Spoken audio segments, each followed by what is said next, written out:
What is up, everybody, and welcome to another edition of Collection Commentary. In today's video, we're going to be taking a look at this. It is a Todd Bag carbon fiber field grade Bodega.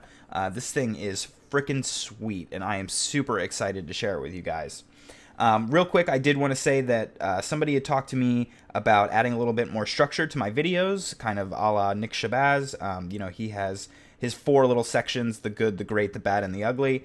Now, again, this channel is not really meant to be hardcore reviews. If you'd like to hear my opinion in terms of totally objective reviews, you can do so by reading my reviews over on knifeinformer.com. But this channel is really just more about commentary, hence the name. That said, I did agree that a little bit more structure could be nice, so I'm going to be field testing an idea that I had. We're going to do 2 sections. We're going to start out discussing the features and flaws, which is going to give you guys an opportunity to kind of, help make purchase decisions for yourself, and just kind of going over some of the general aspects of the knife that I think you should know about. And then in the second section, we'll kind of go over why a knife is special to me, maybe do a little bit of a story time depending on the knife, and just give me an opportunity to gush a little bit and share my enthusiasm. So without further ado, let's get started on the features and flaws section of this knife. Now, this knife, when I got it, was brand new in box. I did buy it from a third party on Reddit's Knife Swap, but it had never been carried, and it was still new, good as new. So when I first started flipping the knife, I noticed that the deployment on it was absolutely fantastic, but that it didn't quite, drop closed or anything. You could shake it closed, but it wasn't the smoothest thing right away. Now, there is a bit of a break-in period, obviously, and I've gotten through some of that with the knife, but it did require a slight pivot loosening. So I took a torque screw to it, and I really I moved it a couple millimeters, really, enough to keep excellent lockup on the knife. It's not going anywhere. It's not loose at all. Not even when, you've got it halfway down, or got the blade halfway down. But just a very, very, very slight pivot adjustment made this whole thing much smoother, and it made it shake shut a lot better as well. So that was definitely a vast improvement. I'll be interested to see how the knife breaks in over time. I've only carried this a few times. I flip it a lot when I'm sitting at my desk, but that's about it. So there's definitely still a little bit of break-in to go on here. So that said, it's still, even if you consider the break-in, it still is a slightly disappointing action considering the price of the knife. I like my knives to completely drop shut, and WE knives do a very good job of this among some other knives that I have as well. So I'm a little bummed out about that. It's not the worst thing, and it really only matters to snobs like myself who want every knife to be 100% perfect. But I was just a little bit surprised at the fact that such an expensive knife didn't quite feel so amazing. And that might have a little bit to do as well with the steel IKBS as opposed to ceramic, which we'll get to that in a moment. But the next thing I wanted to mention is that the knife is probably a little bit too big, just in general. The person who sold it to me because they felt it was too big for them to carry. They ended up picking up a Todd Bag Glimpse instead, which is just a little bit smaller. Now, I like the fact that the knife is so big. I think it's neat, but I can understand why somebody, wouldn't want to carry this. Even if you just exclude the question of legality, anybody that's going into an office or really anywhere that's other than like a construction site, this might just be a little bit too big to have on your person. And even then, if you work on a construction site, maybe you don't want to take your $900 or $800 knife with you. But that is kind of the purpose of field grade. So for those of you who are unfamiliar, this is obviously the field grade Bodega. Todd Bag makes the Bodega in kind of 3 main sections. There's definitely room for discussion on what I'm about to say, but generally it's the field grade Bodegas, which are a cheap material for one side of the frame, and then the lock side will have most of that cheaper material, and the only titanium you get on the knife is the lock bar itself, the separate lock bar section, which is kind of neat. Of course, other than like the hardware and the backspacer. But on this particular one, it's carbon fiber. That was the only field grade material that I was comfortable with. For those of you who don't know, I'm just not a G10 guy. I'm not a plastic guy. for the most part, those materials don't do it for me. And especially if I'm going to drop, $800 or $900 on a knife, I don't want G10 to be on it. And that's just a personal preference thing. I know a lot of people don't have a problem with it. I know that a lot of people prefer that because the whole purpose of the field grade knife is to have one that you can take with you and actually get use out of. And so that's totally fair. I'm not knocking G10 at all. I have a full amount of respect for it as a material and for the people that want to carry a knife like that. But the only way I was comfortable personally with a field grade was getting it in carbon fiber.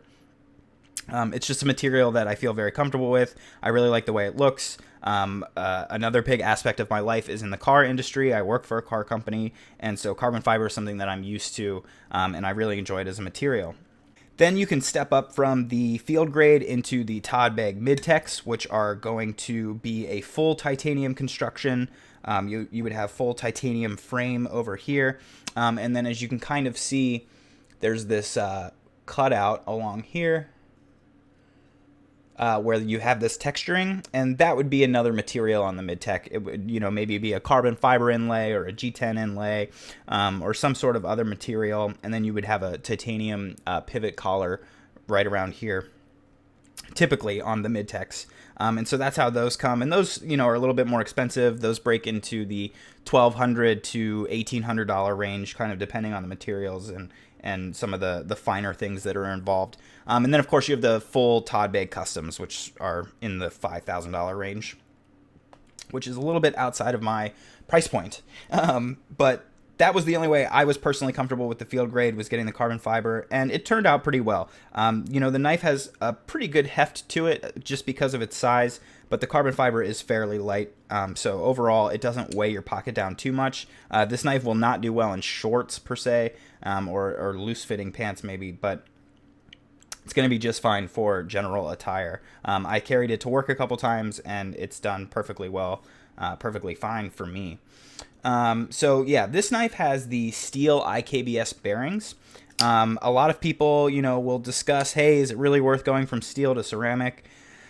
I personally think so. Like I said, the action on this, even though the deployment is amazing and just sounds so good, and it's so satisfying, having to shake it shut and feeling, it's not that you feel friction so much, because the bearings are incredibly smooth, but there is friction. As you can see, the knife is not free falling at all. And so you do have to shake it closed. Now, again, that's not a huge deal, but the one that I have on the way that has ceramic bearings and my Steelcraft Mini Bodega that has ceramic bearings, I think are going to be a little bit better. And I think the difference is noticeable if you are a knife snob like me. Now, again, if you're just going to own one knife and it's about maintaining cost, the steel bearings are going to be completely fine for you. But if you're looking for that, for every little edge that you can get on the knife, then I would definitely say go with the ceramic. Now, for those of you who don't know, the Bodegas and the Todd Bag knives that have these clip balls, the ball will actually represent the kind of bearing that you have in addition to the IKBS logo. So you can see here, this is actually a steel ball as opposed to the ceramic ball that you might see on, I have this Olamic here that also uses the Todd Bag clip ball design, and this is a ceramic ball. So that's what it would look like on one of the Bodegas. Excuse me. That's what it would look like on one of the Bodegas that had the ceramic bearings. Now you can see there is a bit of scuffing or maybe even dulling of the steel ball. You can see kind of around the edges, it's very shiny and reflective, and then right on the top, it's kind of dulled away. Now, I must have done that sometime in the short amount of time that I carried the knife. I don't know how I managed to do that, but it does kind of go to show you that it doesn't take much to kind of get rid of the finish on that steel ball. Now, I'm sure that can be brought back to life pretty easily with somebody that knows what they're doing, but that is something to consider if you're getting the steel ball. Again, it is field grade. It's designed to get kind of roughed up a little bit. But I was a little disappointed how quickly that finish was lost. And again, that's completely my fault. That's got nothing to say against the knife. But it is something to consider. If we open up the knife and we take a look at this awesome blade, it does have what I believe is an acid wash finish. These field grades don't come with any documentation, so I'm not entirely sure. It could be a light stone wash, but I'm going to go ahead and call that an acid wash just based on my limited knowledge of what that should look like. which I really like. I think it really opens the knife up, obviously, to use. Because it's going to hide a lot of the marks from use very well. You have this very large hollow grind, which makes the giant blade here an absolutely fantastic slicer. It's got this nice swedge on the top to give it a little bit of a featured look. But ultimately, this hollow grind is very large and is going to give you plenty of surface area to slice through food or anything that you are cutting through. The blade stock is thick, but not too thick. It remains pretty on par with some other knives that we're used to, and especially considering how large the knife is overall, I'm fairly happy with how thick the blade stock is. It's perfectly reasonable. So I really like that. I really like the blade. The one that I have coming that has ceramic bearings has a compound grind, which I like more, but is a satin finish, which I like a lot less. So definitely one of my favorite parts about the knife is this acid wash finish. I think it really does the whole knife justice. Now, I will say, compared to my Steelcraft Mini Bodega, which the reason you guys haven't seen yet is because it was getting customized and then there was an issue, so I have to send it back. But this knife, in general, feels a little bit lesser than the Steelcraft Mini Bodega, which is odd because this is actually made by Todd's shop, and the Steelcraft series is a production knife that comes out of, Riate's facility, which of course they're known for making great products. But the Mini has the, I don't know, something about the structure to it just feels a little bit better. And then, of course, the Mini comes with the ceramic bearings, so it has a better action than this knife. And I was just really kind of disappointed in that duality because, the Mini cost me $300 and something bucks, and this cost me almost $900. And so I really wanted this to blow me away in comparison, and it sort of didn't.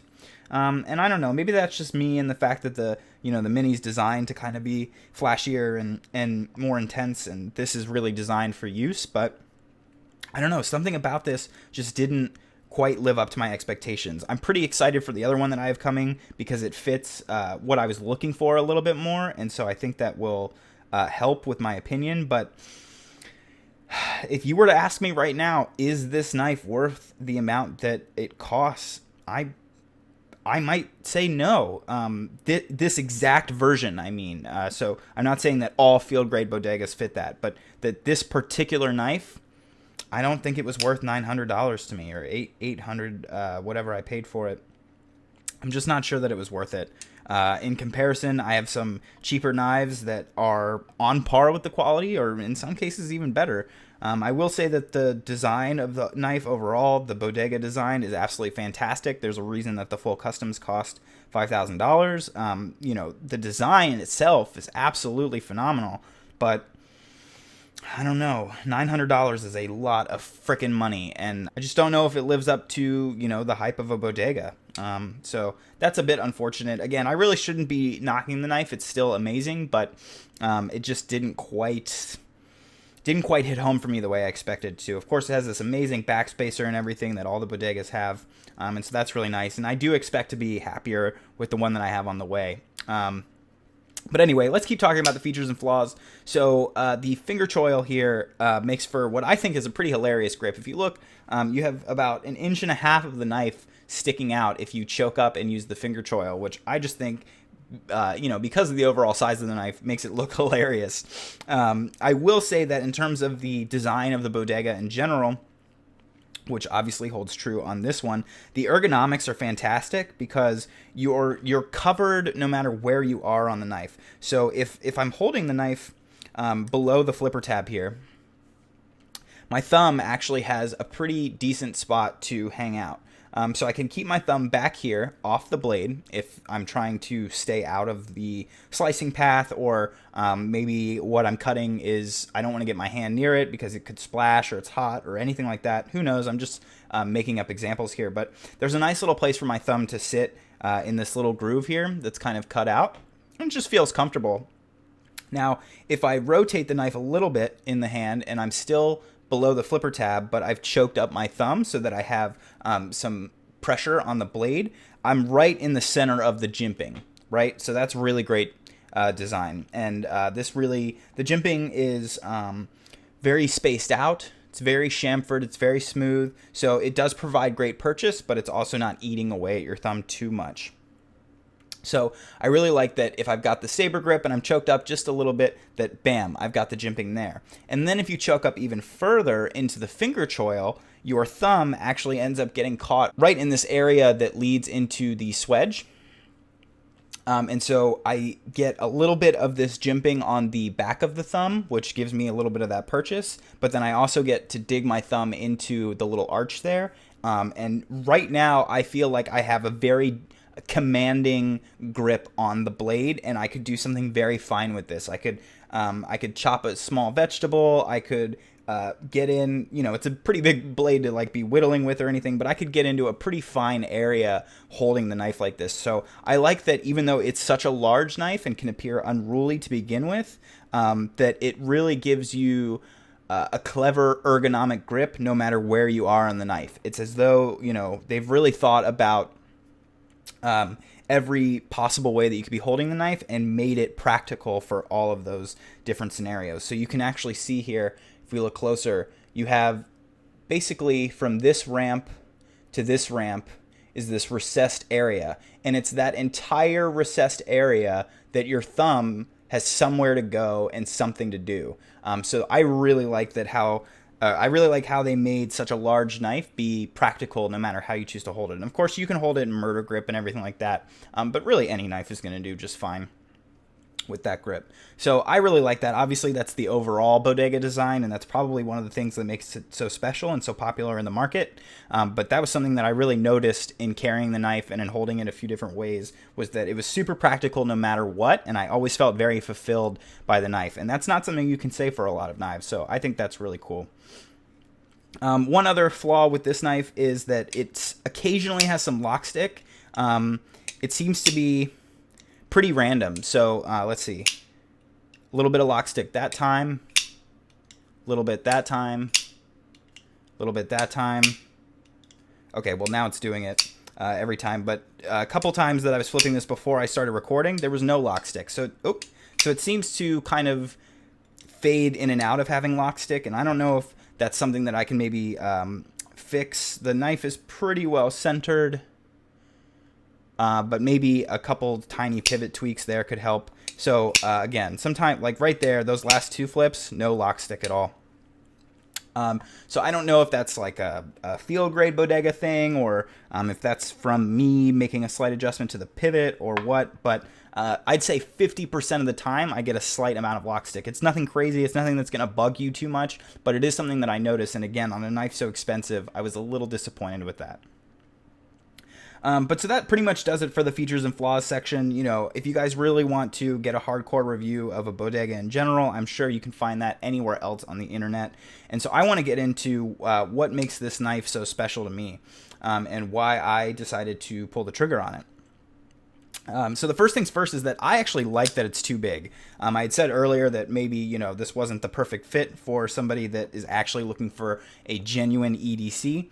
But that said, I like knives that are obnoxious, I guess is one way to put it. And this knife is definitely a little bit obnoxious. And so that makes it really special to me. Being able to carry this with me every day, I just think it's hilarious. And if I need to cut something, pulling this out is like, wow, it really steals the show just with its size and its design and everything. It's a very cool knife. So I personally like the fact that it's overbuilt or oversized a little bit, but I can see how that might be a flaw to others.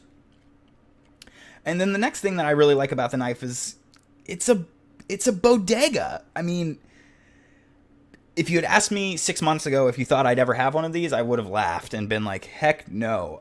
But you all know how it goes. I've made my way up the ladder, and through a series of trades and everything like that, I've managed to get my hands on one. Now, granted, it's not, a tried and true Bodega being field grade, but it's a Bodega. And I don't know, I was talking to a couple of my coworkers who aren't into knives, and I was trying to express to them, what this means in terms of how the community views it and its popularity. And I kind of compared it to a Rolex.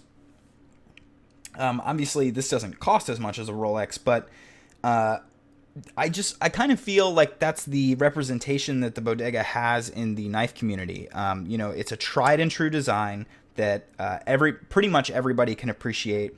Todd Begg is a name that anyone in the community is going to at least heard of, and it's kind of that representation of getting there with your knife collection. There are way more expensive knives, and there are probably way better knives out there on the market, in the same way that there are more expensive and better watches than Rolexes.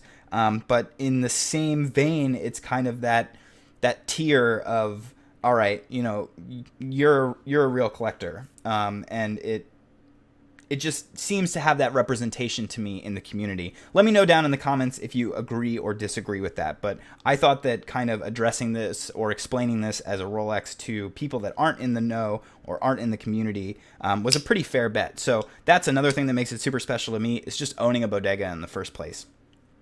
When I got my Mini, I completely fell in love with the design and just everything about it. And so it became a pretty quick goal for me to move my way into a full-sized Bodega. So I love it for that reason as well.